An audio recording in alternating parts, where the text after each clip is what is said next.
ঘেরা ঘর বাঁধতে লেগেছি। আমার তুমি সমস্ত মেয়েদের মতো আমার ছিল না জীবনসঙ্গী নিয়ে কোনো স্বপ্ন।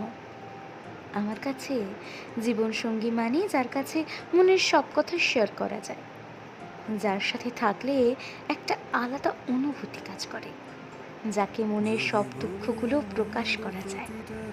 জানো, সবাই বলতো এত কিছু খুঁজতে গেলে তোরা জীবনসঙ্গী পাওয়া হবে না, কিন্তু আমি তো কোনোদিন জীবনসঙ্গী চাইনি। আমি তো চেয়েছিলাম খুব ভালো একটা বন্ধু আসুক আমার জীবনে, যার সাথে আমি সারা জীবনটা কাটিয়ে দেব অনায়াসে, যে আমাকে বাধা দেবে না কোনো কিছুতে।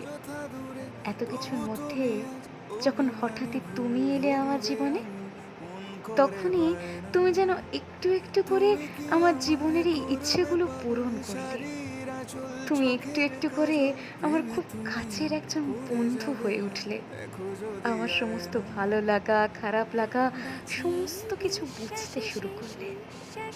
মনে আছে তোমার, আমরা যখন মুড সুইংস হতো, তুমি তখন কখনো আমার পছন্দের চকলেট, কখনো আমার পছন্দের গান, আর সর্বোপরি আমার পছন্দের তোমার গলার ওই রবি ঠাকুরের কবিতা শোনাতে, যেটা শুনলে আমার মন একেবারে ভালো হয়ে যেত। আর তোমার আমার ছোট ছোট ইচ্ছেগুলো পূরণ করা, আমার শরীর খারাপের খেয়াল রাখা, আমার সব থেকে তোমার যেই জিনিসটা পছন্দের ছিল, তোমার বড়দের সকলকে সম্মান করা আর ছোটদেরকে ভালোবাসা।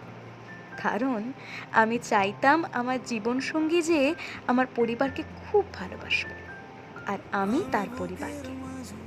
যেই গুণটা আমি তোমার মধ্যে দেখেছিলাম, আর তোমার আমার জন্য পজিটিভনেস, সেটার কথা বলতে গেলে বলা ভালো, আমার সাথে অন্য কোনো ছেলে কথা বললে তোমাকে দেখে বোঝা যেত তুমি সেটা একদমই পছন্দ করতে না। কিন্তু সেটাও তুমি কোনোদিন আমার কাছে প্রকাশ করোনি। তুমি আর আমি দুজনেই ছিলাম ফুচকা প্রেমী।